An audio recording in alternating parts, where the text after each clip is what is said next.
Марат Бектемірұлы, алдымен сұхбатқа келіскеніңіз үшін өзіңізге шынайы алғыс білдіреміз. Жалпы Түркістан қалалық Әділет партиясының штаб мүшесісіз, қазіргі таңда осы Әділет партиясының негізгі мақсаттарын атап айтып берсеңіз бізге.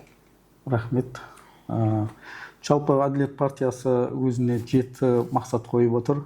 Оны атап айтқанда, егер жіктеп айтатын болсақ, қолжетімді баспана, дені сау ұлт және әлеуметтік қорғау, лайықты еңбек, қуатты орта тап, өркендеген ауыл, экономикалық қауіпсіздік және дамыған инфрақұрылым, жаңа технологиялар және цифрландыру. Міне осы 7 бағыт, 7 мақсат.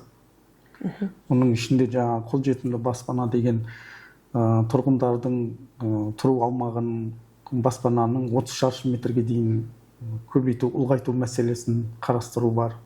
Сондай-ақ мемлекеттен жалға алу, пәтерлерді жалға алу мүмкіндігін мерзімдерін созу, сондай-ақ жекешелендіруге қолдау көрсету сияқты мәселелер бар.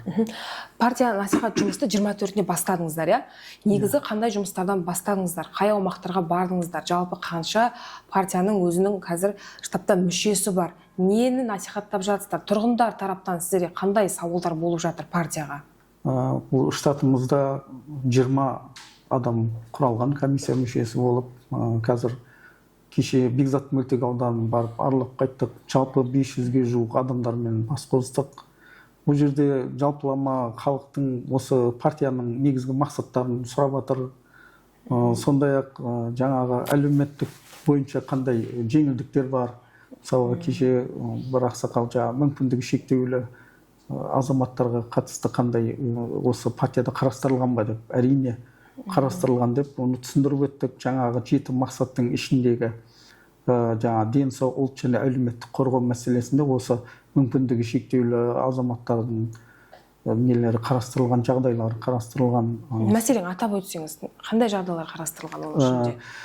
Түсінікті болу үшін. Жалпы цифрландыру бойынша мүгедектігі бар адамдар мен мүгедек бала тәрбиелеп отырған отбасыларға өздері таңдауға құқық беретін әлеуметтік ваучерлер жүйесі енгізілмек осы партияның. Яғни бұны жалпақ тілде халыққа түсіндіріп өтіңізші. Содан кейін үй жағдайында мүгедектігі бар барларды оңалту жобасын еліміздің барлық өңірі бойынша кеңейтеміз деп отыр. Жалпақ тілмен айтатын болсақ, жаңағы мүмкіндігі шектеулі азаматтарға қатысты реабилитациялық орталықтар бар, біздің мемлекетімізде ашып берген. Сондай нелерді өзінің жаңағы цифрлық мәселемен таңдау құқықтары болады. Қай жаңа орталықтарда бұларға жағдай мүмкіндігі жақсы жасалған, қарастырылған деген сияқты мәселелер.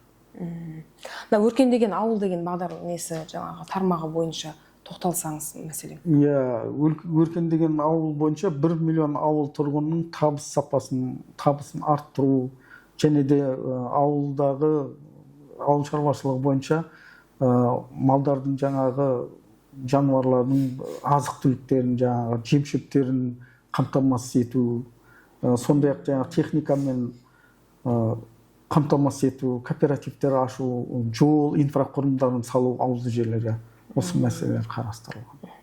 Енді аралап халық ішіне насихат жұмыстарын жүргізіп жатсыздар ғой. Пікірі қандай әділетке?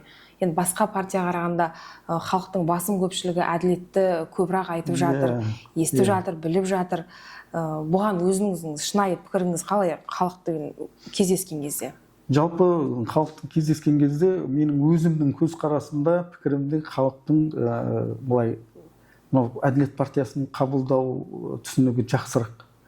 Себебі қазақта үмітсіз шайтан дейді, ендігі осы әділет деп атының өзі мынау әділдікті және де бұның бағдарламада көптеген айтып отыр, азаматтардың құқықтарын қорғау мәселесі заң мен тәртіпті де қойып отыр ғой, әділет.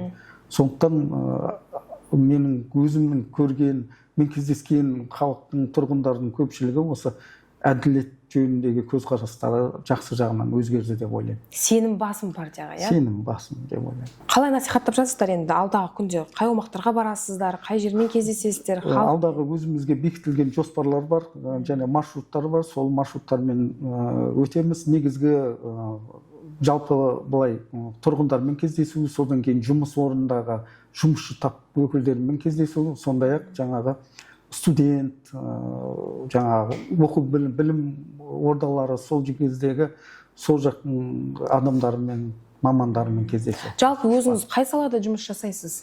Мен өзім спорт саласында, оның ішінде заңгерімін. Спорт саласында. Өзіңіз осы партияны таңдап отырсыз? Өзім осы партияны таңдап отырмын, иә, Әділет партиясы. Рахмет, тұрғындарға айтарыңыз болса, тағы да осы партия жөнінде? Жалпы тұрғындарға айтарым, сол өздері партиялардың барлық, жаңағы осы додаға түсіп жатқан партиялардың бағдарламаларымен жақсылап оқып, танысып, көріп, ішінде қайсысының жаңағы мақсаты айқын, бағдарламалары нақты болатын болса, сол партияға қолдау көрсетіп, сол партияға кіру болған жақсы. Мен солай ойлаймын. Әділетті қолдауға барынша бірге жұмылып, атсалысуға шақырамын. Рахмет сұхбатыңызға, сізге сәттілік. Сізге рахмет.